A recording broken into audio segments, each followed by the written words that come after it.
Today we're going to start section 6.1. Probably going to be your absolute favorite thing in the whole class.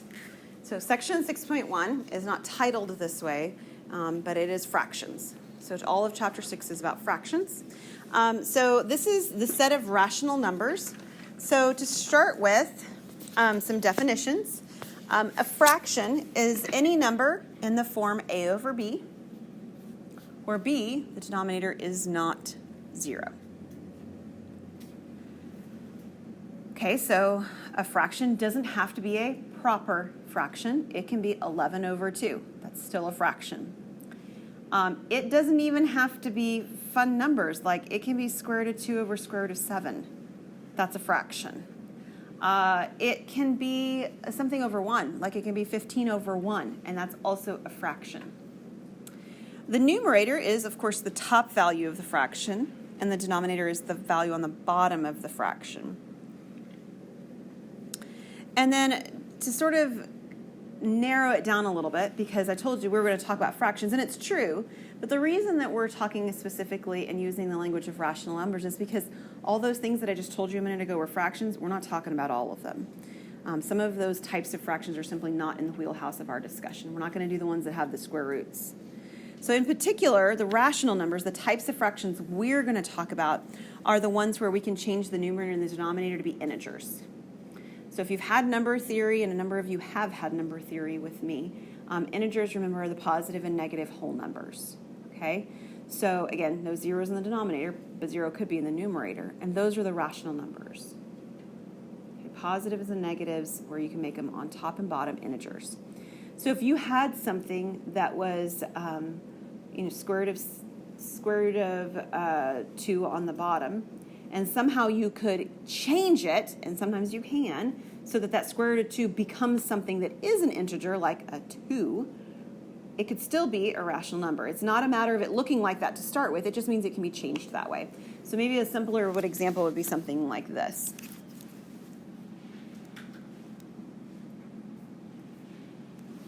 Typically, don't like to have decimals, embedded inside of fractions. That's not cool. But you can change this so that it didn't look like that. I mean, that's possible. You could change it so that that 0.5 is actually an integer instead. And in this case, one way to do that, not the only way, but one way to do that would be to multiply by 2. So on the top you would get 8, and on the bottom you would get 1. So this value, even though it doesn't have an integer on the top and the bottom, can be changed into something that does. And because of that, we do call it a rational number. Okay?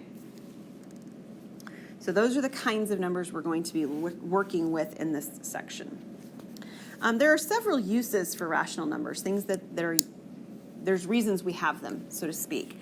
One is that they come about as solutions to equations. So when they're a solution, it would be something like this. So when you're solving equations,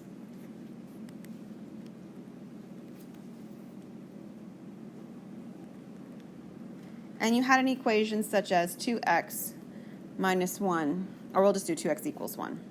That's fine. So if you were to solve this, what would x have to equal? What would it be? You'll know it. Come on.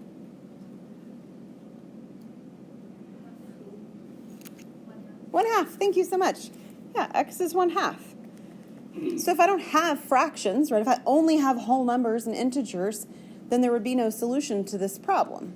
So sometimes there's just this sort of numerical need for such a thing to happen. It's the solution, right? The solution itself is a rational number. Another thing that you see, another use that you see of rational numbers is a partition. So a partition would be something like this. This is just an example of a partition. Of course, the above was an example of a solution as well.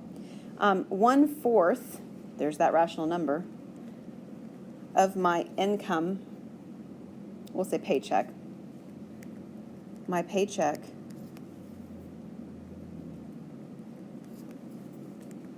goes to food. Okay? It's a partition. You take that paycheck, if you were to divide it into fourths, 1/4 of that money would be, in this case, your money that's going toward food. Another one is ratio. An example of a ratio, and you've heard this one before, is the teacher-student ratio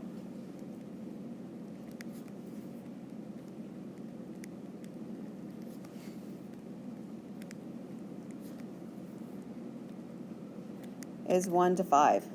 Wouldn't that be great? It might be if you're in a special ed classroom, right? Might even be better than that. I actually have a class this semester that only has 5 people in it. I do. It's my math methods class.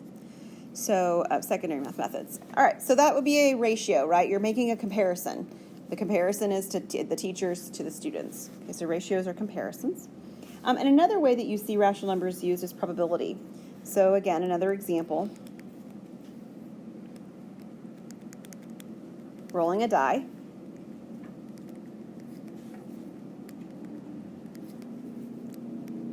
You have a 1 out of 6, like that, right? 1/6 probability.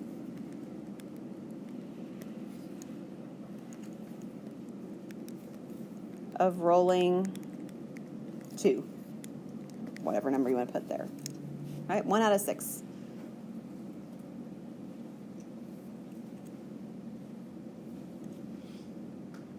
Okay, so those are some of the common places we see rational numbers used. And you probably didn't even think of it in that way when you've used them in the past, right? So a few of the imagery that we use for rational numbers are shown next. So your example number 1 at the bottom of your page says, for each of the following, write a fraction to represent the shaded portion. To give you a reference point where you might see, and I will do this as I'm working my way along in this class with you, but if you want to know and I fail to tell you, please ask, because I can tell you for the most part where you can see these being used. So this type of a question would be the end of 4th grade, beginning of 5th grade, and I know because it's come home with my 5th graders this year already. So these types of questions, it's asking you to decide how much of the image is shaded in. So I'd like for you to take a moment, put down what you believe to be your answers, and then once you have filled that in, check with a neighbor. If you have different answers, chat about it and see if you can figure out which of you has maybe been thinking of it incorrectly from what you've seen.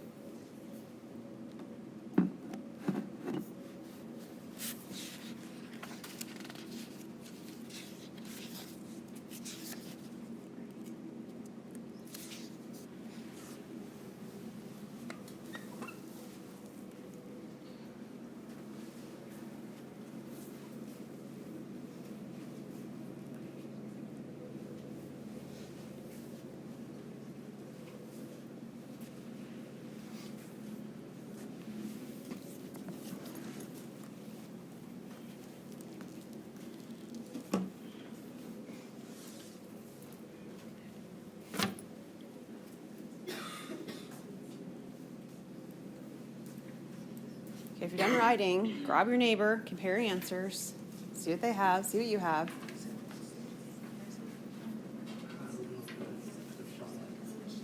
It's okay if you don't get it right.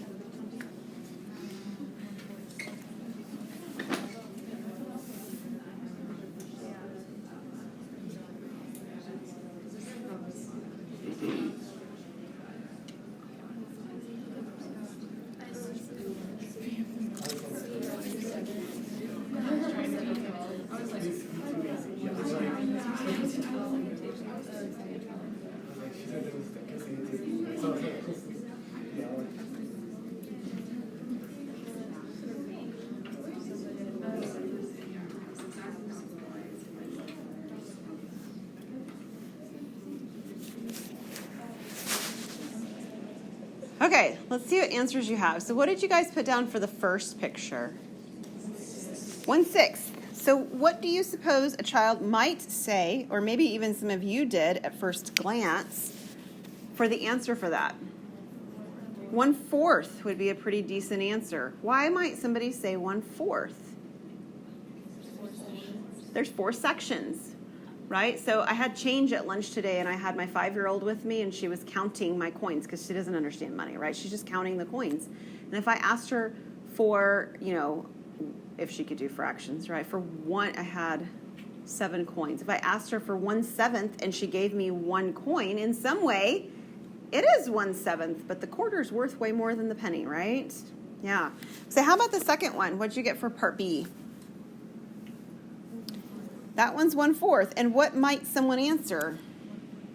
They might answer 1/5. So in particular, it might be helpful when you're thinking about this to actually make the boxes the same size, right? I could have done it on the first one too, I didn't. So, but just pretend for a moment. That's not perfect, but you have the right idea. I've got 4 equal size boxes, so now I can see clearly that it's 1/4 of the total region. How about C? 2/7. Any guess as to why this might elicit a different, what other answer might somebody say if they were looking at this? Does anybody know? They should say 2/7. It's just counting. There's nothing tricky about it, but. I assume there were 6 instead of 7. Yeah, it's really easy when things are in a circle to assume that there's 6 or 8. We tend to divide things into even numbers usually, and 7 is not even, right? So just being sort of careless and counting and assuming something's true that's not true. And then how about part D? 7/12. And then on this one's actually a very different kind of a picture than the other 3. The other 3 have sort of like a portion of a whole shaded, right? But on the last one, this actually isn't. It's like a bunch of individual things, right? Individual pieces, and we are serving as the whole collection is sort of like the whole. So the imagery just looks quite different. Okay, let's do one little bit of the historical notes section, then we'll stop for today. You just have a couple things to fill in. Some historical notes about fractions or rational numbers in particular. The Egyptians, when they talked about rational numbers, used fractions, but they only had numerators of 1. So instead of writing a number like 7/12 as 7/12, it would actually be written in a way that it was addition with numerators that were 1, like 1/4 plus 1/3. It's really different than how we think about it. The Greeks adopted fractions with denominators of 60 from the Babylonians. This is actually still used presently in the use of angles, right? 360 degrees in a circle kind of stuff. So all of their denominators of their fractions were 60s. Yeah, we don't do that either. And then the Hindu are the ones who developed our modern bar between the numerator and the denominator. And that came into use in Europe in around the 1500s. Something to be aware of is that because we won't talk about it in this class, this is number theory, but the number system that we use is the Hindu Arabic number system, the numeration system. So we actually have most of what we do came from that part of the world, which is very interesting. So when people throw out, that language, you can't be like freaking out. I don't know what that is. It's just what we use. We use the Hindu Arabic number system. All right, so we will continue into our models and the different ways that we image our fractions next time.